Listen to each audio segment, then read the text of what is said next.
Nah, misalnya ada suatu bilangan yaitu 123. Oke, masih ingat kan ya, kalau angka 1 di sini posisinya itu sebagai ratusan, 2 itu sebagai puluhan, dan 3 itu sebagai satuan. Nah, sampai saat itu kita tahu kalau satuan adalah unit yang terkecil di antara nilai tempat yang lain. Tapi setelah kita belajar pecahan, sebenarnya masih ada lagi unit yang lebih kecil dari satuan. Nah, apa itu, Kak?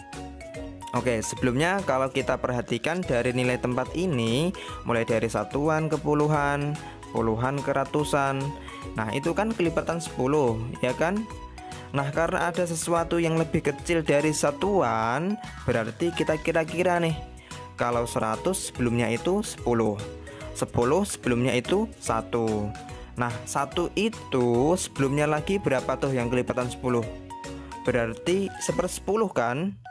Nah, sebelumnya lagi berarti ada 1/100, kemudian 1/1000, dan seterusnya. Jadi setelah satuan itu ada pecahan yang penyebutnya itu kelipatan 10, mulai dari 1/10, 1/100, 1/1000, dan seterusnya. Nah, misalnya nih ada suatu bilangan, katakanlah 123,654. Nah, kita udah tahu tadi kalau 1 itu ratusan, 2 itu puluhan, dan 3 itu satuan.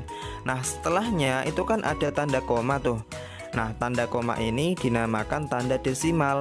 Gunanya adalah untuk memisahkan bilangan bulat yang ada di sebelah kiri koma dan pecahannya yang ada di sebelah kanan koma.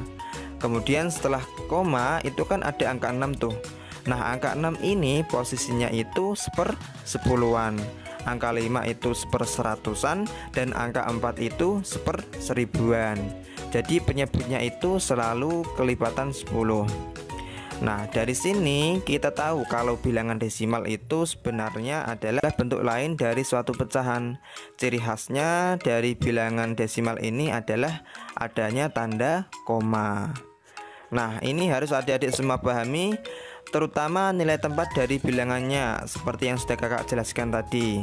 Kenapa? Karena ketika kita paham ini, mengubah desimal ke pecahan biasa atau sebaliknya itu sangat mudah.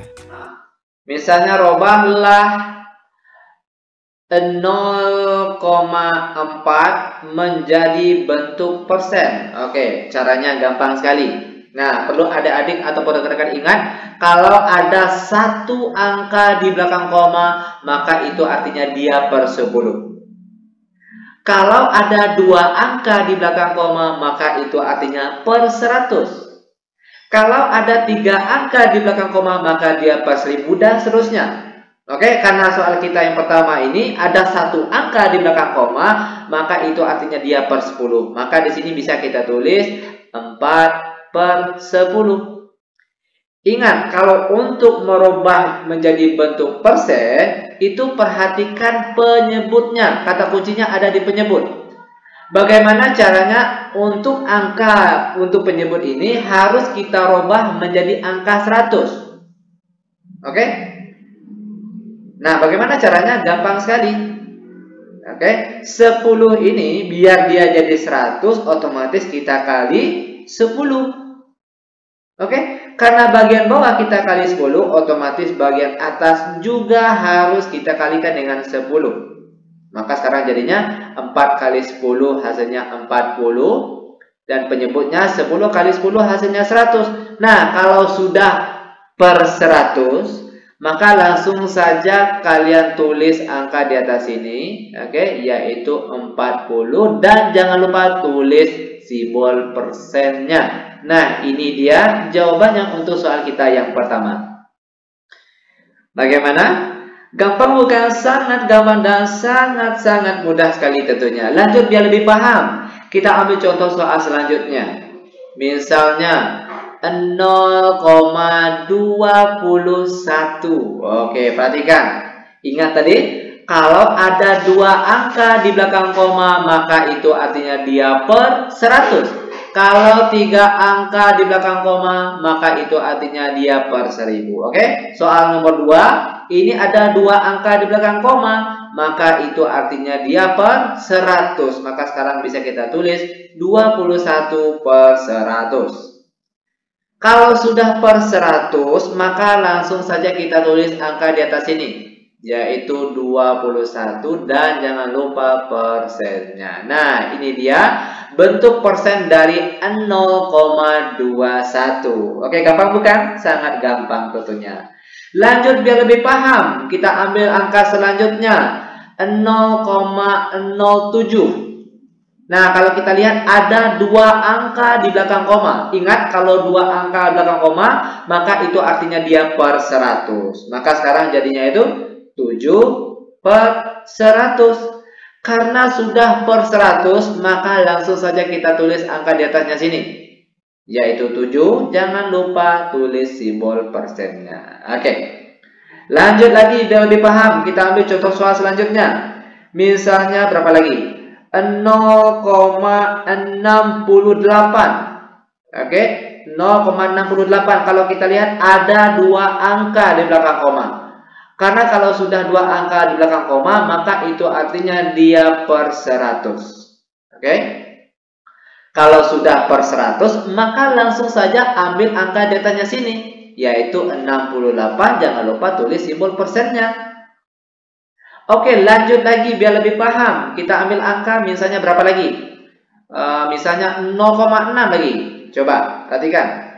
Kalau kita lihat di sini ada satu angka di belakang koma. Ingat, kalau satu angka belakang koma maka dia per 10. Maka di sini bisa kita tulis 6 per 10.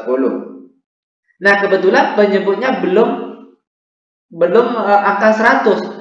Maka langkah selanjutnya yang harus kita lakukan, rubah terlebih dahulu penyebutnya ini menjadi 100. Caranya, oke, 10 kali berapa biar dia 100? Otomatis dikali 10. Karena bagian bawah dikali 10, otomatis bagian atas juga harus dikalikan 10. Maka sekarang jadinya 6 kali 10 hasilnya 60. Lalu kalau 10 kali 10 hasilnya 100. Kalau penyebutnya sudah 100, maka langsung saja kita tulis angka di atasnya sini, yaitu 60. Dan jangan lupa persennya. Nah, itu dia. Terakhir, biar lebih paham, kita ambil contoh soal selanjutnya. Misalnya angka 0,75. Oke, perhatikan. Kalau kita lihat ada dua angka di belakang koma. Ingat, kalau dua angka di belakang koma itu artinya dia per 100. Maka sekarang bisa kita tulis jadinya itu 75 per 100. Kalau sudah per 100, maka langsung saja kita tulis angka di atasnya sini, yaitu 75 dan jangan lupa persennya. Nah, ini dia keseluruhan jawaban untuk soal kita kali ini. Dan ternyata gampang sekali. Oke?